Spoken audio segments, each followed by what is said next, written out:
বিসমিল্লাহ, আলহামদুলিল্লাহ, আল্লাহুম্মা সাল্লি আলা মুহাম্মদ ওয়া বারিক ওয়া সাল্লিম দাইমান আবাদা ওয়া আনজিলহুল মাকাতাল মুকাররামা ইনদাকা ইয়াউমাল কিয়ামা। রমাদান আসে আর রমাদান চলে যায়।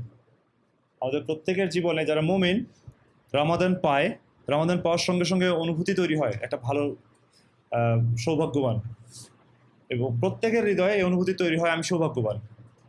এবং রমাদান যখন চলে যায়, চলে যাওয়ার সময় প্রত্যেকের হৃদয় কাঁদে, ইস রমাদান চলে গেল। এইটা সাধারণ আলামত ঈমানওয়ালার।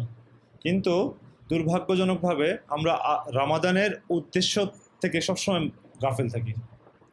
রমাদানের যে উদ্দেশ্য এটা থেকে গাফেল থাকি। আমাদের যত আয়োজন, যত প্রচেষ্টা, এইটা যেন রমাদান মাসকে কেন্দ্র করে, রমাদানকে সাজানোর জন্য আমাদের প্রচেষ্টা। এই রমাদানের ইফতার করা, রমাদানের তারাবি থেকে শুরু করে যত ইবাদত করি আমরা সব রমাদান কেন্দ্রিক। অথচ রমাদানের উদ্দেশ্য কি? রমাদানের উদ্দেশ্য কি? তাকওয়া ইখতিয়ার করা, তাকওয়া হাসিল করা, লাআল্লাকুম তাত্তাকুন। তাকওয়া ইখতিয়ার করা, তাকওয়া যাতে অর্জন হয়। কিন্তু তাকওয়া কি রমাদান মাসের সাথে সীমাবদ্ধ? শুধু তাকওয়া কি রমাদান মাসের সাথে সীমাবদ্ধ? তাকওয়া তো আমার জীবনের সাথে সীমাবদ্ধ। এই জন্য আমরা যেটা করি, আমরা রমাদান মাসে খুব ইবাদতের উৎসবে লেগে যাই, কিন্তু রমাদান শেষ হয়ে যাওয়ার সঙ্গে সঙ্গে আমাদের ইবাদতগুলিও বন্ধ হয়ে যায়। যার কারণে রমাদানের সঞ্চিত তাকওয়া এইটা আমার পরবর্তী মাসব্যাপী বিস্তৃতি লাভ করে না। অথচ রমাদানকে আল্লাহ দান করছে তাকওয়া ইখতিয়ার করার জন্য। আর তাকওয়া যে ইখতিয়ার করবে, এই তাকওয়া তার শুধু রমাদান কেন্দ্রিক হবে না, এই তাকওয়া তো তার পুরো জীবন কেন্দ্রিক হবে। প্রতি রমাদান আসবে, তার তাকওয়া বৃদ্ধি পাবে, পরবর্তী রমাদানে তার তাকওয়া আগের রমাদানের চেয়ে উত্তম হবে। প্রতি রমাদানেই সে নতুন নতুন কিছু জিনিস নিজের মধ্যে প্রতিষ্ঠা করবে। এই যে আমরা এখন সালাতুত তারাবি আর কিয়ামুল লাইল নিয়ে বিতর্ক করি, কিন্তু এইটুকুে তো আমরা একমত যে এই সময়টা আমরা অতিরিক্ত ইবাদত করি। কিন্তু এই অতিরিক্ত ইবাদতটাকে রমাদানের পর পর্যন্ত আমরা ধরে রাখি? রমাদানের পর পর্যন্ত আমরা ধরে রাখি না। এই জন্য রমাদান থেকে শিক্ষা নেওয়া দরকার যে রমাদান আসলে আমার মধ্যে যেন এমন কিছু আসে যেটা পরবর্তী পর্যন্ত থেকে যায়, এবং এটা যাতে আমার জীবনের মধ্যে প্রভাব বিস্তার করে। তাকওয়া জীবনে প্রভাব বিস্তার করে, তাকওয়া শুধু মাসের মধ্যে প্রভাব বিস্তার করে না। আর আল্লাহ তাআলা যে ব্লেসিংস রমাদান, এইটাকে চলে যাওয়ার সময়ে খেয়াল করা দরকার যে যতটুকু পারা যায় এটা থেকে বারাকা নিয়ে নেওয়া, এটা একটা চেষ্টা করা দরকার। দ্বিতীয় হলো রমাদান একটা জীবনের মতো। মানুষের যে মানুষের রমাদান যত আল্লাহ তাআলার হুকুম হাকাম পালন করে রমাদান সে উদযাপন করেছে, সেই লোকের জন্য ঈদের চাঁদ তত আনন্দময়। কারণ ঈদের চাঁদ দেখার পর, এই রমাদানের ঈদের চাঁদ দেখার আগেই আল্লাহ তাআলা তার ফয়সালা করে দেন, তার পুরস্কারের ফয়সালা করে দেন। মানুষ শ্রমিক যখন কাজ করে, শ্রমিকের ঘাম শুকানোর আগে যেমন শ্রমিককে দিয়ে দেওয়ার কথা, বান্দাকেও তার রমাদান শেষ হওয়ার সঙ্গে সঙ্গে, খবর শোনার সঙ্গে সঙ্গে আল্লাহ তাআলা তার ব্যাপারে ফয়সালা করে নেন। এখন যে ব্যক্তির জীবন হবে এত গোছানো যেন রমাদান, যে ব্যক্তির জীবন হবে গোছানো যেন রমাদান, সেই ব্যক্তির মৌত আসবে এমন যেন ঈদের চাঁদ। এই জন্য জীবনকে এমন বানাই যেন রমাদান, পুরো রমাদানে আমরা খুব নিয়ন্ত্রিত। আমাদের ঘুমের টাইম নিয়ন্ত্রিত, আমাদের খাওয়ার টাইম নিয়ন্ত্রিত, আমাদের ইবাদতের টাইম নিয়ন্ত্রিত, আমাদের কি খাবো কখন খাবো সব নিয়ন্ত্রিত, আমরা কথা বলা, আমাদের সব কিছু নিয়ন্ত্রিত। তো যেই ব্যক্তির রমাদান যেমন, তার জীবন যদি এমন হয়, তো তার মৌত হবে, জীবন যদি হয় যেন রমাদান, তো মৌত হবে যেন ঈদের চাঁদ। যারা রেডি থাকে মৌতের জন্য, মালাকুল মৌত আসলে তারা খুশি হয়ে যায়, আমাকে তো আল্লাহর কাছে নিয়ে যাওয়ার জন্য এখন মালাকুল মৌত আসছে। তার জন্য এটা সুসংবাদের সময়, আমাকে এতদিন দেরি করে আসলেন কেন, আমি তো আপনার অপেক্ষা ছিলাম। আর যে ব্যক্তি দুনিয়া নিয়ে ব্যস্ত, জীবনকে বিগড়েছে, সেই ব্যক্তির কাছে মালাকুল মৌত তার জন্য মৌত হিসেবে আসে, বিপদ হিসেবে আসে। আহমেদ বিন হাম্বল রহিমাল্লাহর ছেলেকে তার ছাত্ররা জিজ্ঞেস করছেন যে, শেখ, মৃত্যুকে মানুষ কেন অপছন্দ করে? মানুষ কেন মৃত্যুকে অপছন্দ করে? তিনি বললেন, মানুষের ফিতরত হচ্ছে মানুষ গোছানো জিনিস ছেড়ে আগোছালো জিনিসের দিকে যেতে চায় না। মানুষ যে জিনিসকে গোছিয়ে নিয়েছে সেটা ছেড়ে যেটা তার হাতছাড়া হয়ে গেছে সেদিকে যেতে চায় না। তো যে ব্যক্তি তার দুনিয়াকে গুছিয়েছে আর আখিরাতকে বিগড়ে ফেলেছে, সে ব্যক্তি স্বাভাবিকভাবেই গোছানো দুনিয়া ছেড়ে বিজ্ঞানের দিকে যেতে চাইবে না, এটাই স্বাভাবিক। এই জন্য যে লোক জীবনকে বিগড়িয়ে ফেলেছে সেই লোক আখেরাতের দিকে মৌত তার জন্য একটা দুঃসংবাদ। আর যেই লোক আখেরাতকে গুছিয়েছে, চাই তার দুনিয়া কিছুটা ক্ষতিগ্রস্ত হয়েছে, কিন্তু আখেরাতকে যে গুছিয়েছে তার জন্য মৌত হচ্ছে গিয়ে একটা সুসংবাদ। কারণ এই মৌতের পরেই তো সে পুরস্কার পাবে, এবং এই মৌতের পরেই তো সে আল্লাহ তাআলার সাথে সাক্ষাৎ হবে, যার জন্য সে ইবাদতটা করেছে। তো এই জন্য মৌত তার জন্য একটা সুসংবাদ।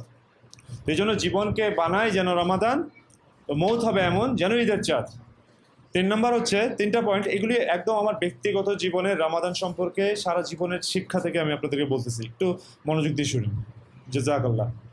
তো 3 নম্বর হচ্ছে এই রমাদানের শেষের সময়টা খুবই গুরুত্বপূর্ণ। এই সময়টায় শবে কদরের ওয়াদা আছে আল্লাহ তাআলার, এই সময়টায় শবে কদরের ওয়াদা আছে। যে ব্যক্তি কদর করে, যে ব্যক্তি কদর করে তার জন্য, যে ব্যক্তি কদর করে তার জন্য প্রতিটা রাত শবে কদরের রাত, যেন শবে কদরের রাত। কারণ প্রতি রাতেই আল্লাহ তাআলা ক্ষমার ওয়াদা করছেন, প্রতি রাতে। শেষ রাতে আল্লাহ তাআলা প্রথম আসমানে আসেন, বান্দাকে মাফ করার ওয়াদা করেন। এই ব্যক্তি যদি যে ওই রাতে মাফ চেয়ে আল্লাহর কাছে মাফ পেয়ে যায় তো সে সফল, তো সে সফল। আর যে ব্যক্তি খিয়ানত করে, বঞ্চিত হয়, সেই ব্যক্তি শবে কদরের রাতেও বঞ্চিত হবে। সেই ব্যক্তি শবে কদরের রাতেও যদি কেউ বঞ্চিত হয় তো সে তো সর্বনাশ হয়ে গেল, তার এত বড় জিনিস ক্ষতিগ্রস্ত হয়ে গেল।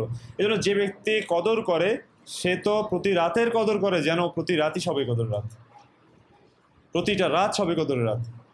আর এর মধ্যে যদি সত্যিকারের শবে কদর রাত পেয়ে যায় সেটা তো তার জন্য মহা সৌভাগ্য, মহা সৌভাগ্য। এই জন্য শবে কদরের তলব করি, শবে কদরের তালাশ করি, শবে কদরের কদর করি, শবে কদরের কদর করি। আর যে ব্যক্তি বঞ্চিত হয় তার রাত লাইলাতুল কদর হচ্ছে তার জন্য লাইলাতুল মাহরুম, ওই রাতে সে মাহরুম হয়, বঞ্চিত হয়, এটা তার জন্য বঞ্চিত হওয়ার রাত। এই জন্য শবে কদরের কদর করি। শবে কদরের কদর করার সবচেয়ে সহজ রাস্তা, সবচেয়ে সহজ রাস্তা হচ্ছে মসজিদে ইতিকাফ করা। যে ব্যক্তি মসজিদে ইতিকাফ করবে সেই ব্যক্তি তো ইবাদতের মধ্যে থাকবে, এবং শেষের 10টা দিন যদি ইতিকাফ করে তার জন্য চান্সেস আর ভেরি হাই যে সে শবে কদরের কদর করতে পারবে। সেজন্য মসজিদে ইতিকাফ করি। আমাদের দুর্ভাগ্য হচ্ছে আমরা মসজিদে ইতিকাফ করি হচ্ছে আমাদের শহরের বা এলাকার সবচেয়ে গরিব লোকটাকে, মিসকিন লোকটাকে বসায় দেয়, এলাকাবাসী যাদের দিয়ে তাকে ইতিকাফ করা দেয়। অথচ ইতিকাফের সাথে আল্লাহ তাআলার ওয়াদা আছে, রাসূলুল্লাহ সাল্লাল্লাহু আলাইহি ওয়াসাল্লাম ইতিকাফ করতেন। এবং এমন কোনো আল্লাহওয়ালা ব্যক্তি এই সমাজে 1400 বছরে এমন কোনো প্রতিষ্ঠিত আল্লাহওয়ালা ব্যক্তি পাওয়া যাবে না যার জীবনে প্রতিষ্ঠিত অভ্যাস ছিল ইতিকাফ করা।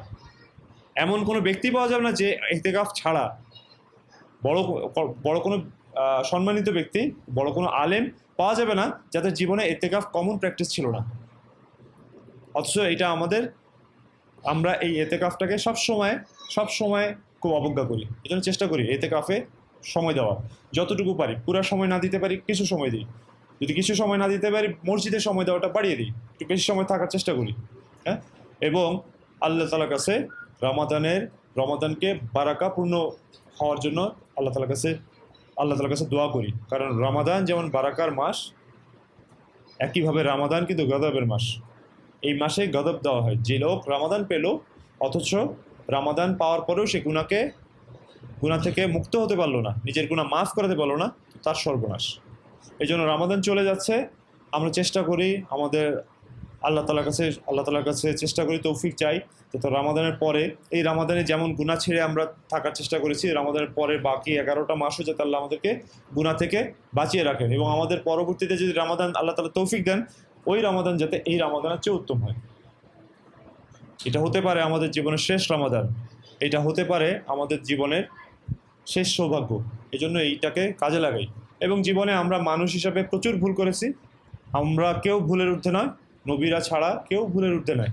মানুষ ভুল করেছে, এবং সেই ভুল যে ব্যক্তি বেশি তওবা করে সেই ভুলকারী ব্যক্তি আল্লাহর কাছে পছন্দনীয়।